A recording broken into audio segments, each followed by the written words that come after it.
আহ, যেটা আমরা সুশীলতা হওয়ার কারণটা হচ্ছে আমি বলবো সেটা হচ্ছে সবসময় আমি যেটা বলি জেনারেল ওয়াকরুজ্জামান আপনারা অনেক সময় আমাকে অনেকে গুজববাজ অমুকবাজ সবকিছু বলেন কিন্তু দেখেন আমি এখন পর্যন্ত যে কটা কথা বলেছি প্রত্যেকটা ফলেছে এবং একটার পর একটা সত্য প্রমাণিত হয়েছে।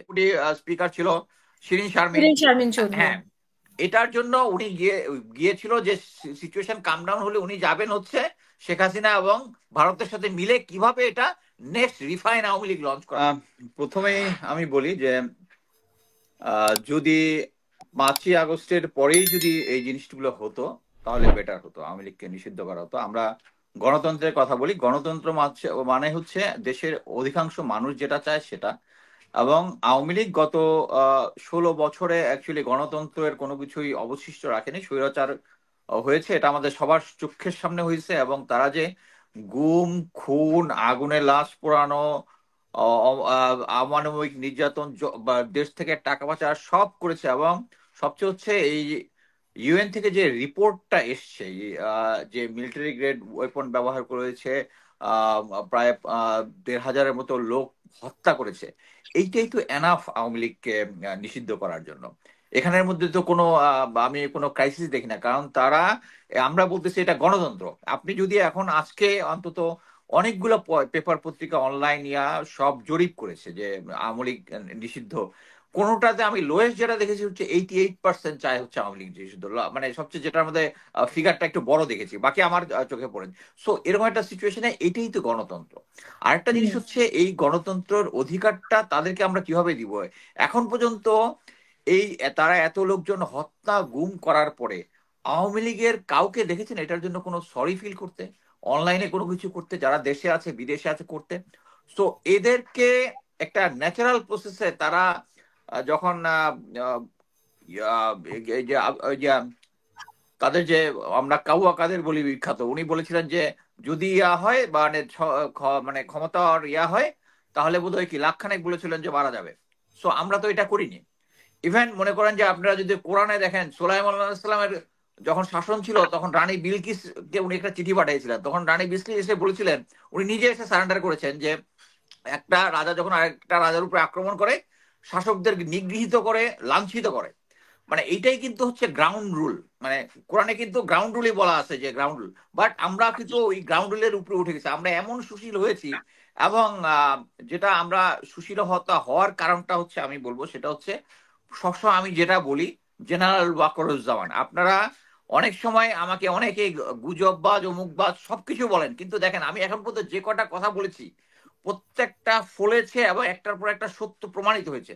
এবং যতবারই বড় রকমের এই যে যখন হাসনাত আবদুল্লাহ বলল যে তাকে রিফাইন আর্মির কথা আওয়ামী লীগের কথা, তখন বাংলাদেশের রেগুলার যে টিভি অনলাইন এবং পত্রিকাগুলা মানে ঝাঁপায় পড়লো হচ্ছে জেনারেল ওয়াকারকে ফেরেস্তা বানানোর জন্য। সো এখন প্রতিটা জিনিস কিন্তু একটার পর একটা হচ্ছে। এই যে আম, আম, আহ, আব্দুল হামিদ প্রেসিডেন্ট যে ছিল তার নামে অ্যাকচুয়ালি খুনের মামলা ছিল, আমি জানতাম না খুনের মামলা ছিল। এবং উনি 5ই আগস্ট থেকে সে ক্যান্টনমেন্টের ভিতরে ছিল।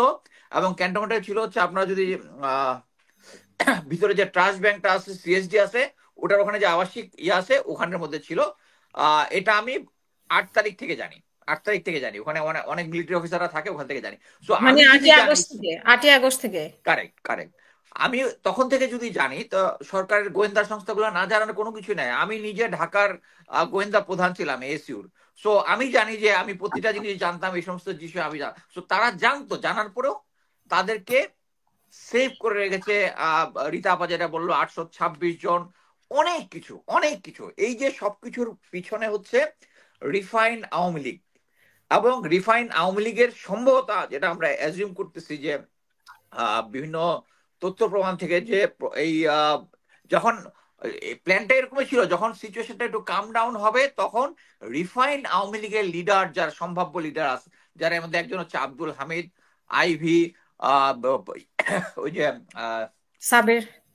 সাবের হোসেন, তারপরে ডেপুটি স্পিকার ছিল শিরিন শারমিন। শিরিন শারমিন চৌধুরী। হ্যাঁ, এটার জন্য উনি গিয়েছিল যে সিচুয়েশন কাম ডাউন হলে উনি যাবেন হচ্ছে শেখ হাসিনা এবং ভারতের সাথে মিলে কিভাবে এটা next refine Awami League launch করা যাবে। বাট যেটা হওয়ার তাই হয়েছে যে যখন আহ, তারা এই যখন প্রেসিডেন্ট বাইরে গিয়েছে, এবং একটা জিনিস দেখেন যে এই ইয়ার ভিতরে এয়ারপোর্টে কিন্তু ডিএফআই এনএসআই এর যে আছে তাদের কাছে 24 আওয়ার্স আগে যত প্যাক্স লিস্ট আছে, যাদের নামীয় তালিকা আছে, যারা যারা ট্যাগ করবে, নাম সহ পাসপোর্ট নাম্বার সহ সবকিছু থাকে। সো এটা এখানে এখন সরকারের কোনো সুযোগই নাই যে বলা যে তারা এই জিনিসটা জানতো না। এবং এটা অ্যাকচুয়ালি সবার জ্ঞাতার্থে হয়েছে এবং সবার জ্ঞানের মধ্যে হয়েছে। এবং আমি স্ট্রংলি বলবো যে প্রফেসর ইউনূসও এই জিনিসটা জানতেন যে চলে যাবে। এখানে ইয়া করার কোনো কিছু নাই, আনলেস মানে উনি যদি এখনো তার কমান্ডকে এস্টাবলিশ করতে না পারেন, সেটা ভিন্ন কথা। বাট আমি মনে করি না ওনার মতো লোক এখনো কমান্ড এস্টাবলিশ করতে পারেন নাই।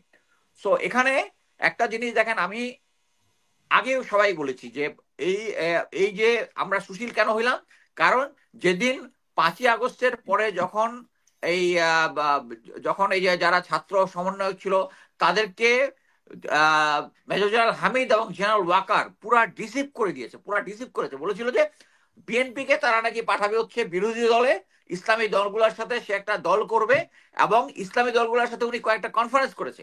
এটা মেজর জেনারেল হামিদের সাথে আমার কনভারসেশন, আউট অফ কনভারসেশন আমি জিনিসটা বলতেছি।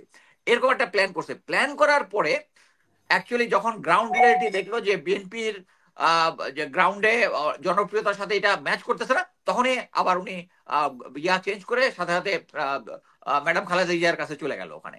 সো বর্তমানে যে সিচুয়েশনটা আছে, উনি এখন অ্যাকচুয়ালি উনার যে অ্যাকচুয়াল ফেসটা বের হয়ে আসছে। এবং আপনারা জানেন কিনা যে 10 তারিখে যখন ক্যাবিনেটের মিটিংটা হওয়ার আগে, জাস্ট মিটিংটা শুরু হবে যে আওয়ামী লীগ নিষিদ্ধ হবে কিনা, জেনারেল ওয়াকারুজ্জামান গিয়েছেন প্রফেসর ইউনূসের সাথে দেখা করছেন এবং বলছে যে 3 বাহিনীর পক্ষ থেকে উনি বলতে চাচ্ছে যে আওয়ামী লীগকে যেন নিষিদ্ধ করা না হয়।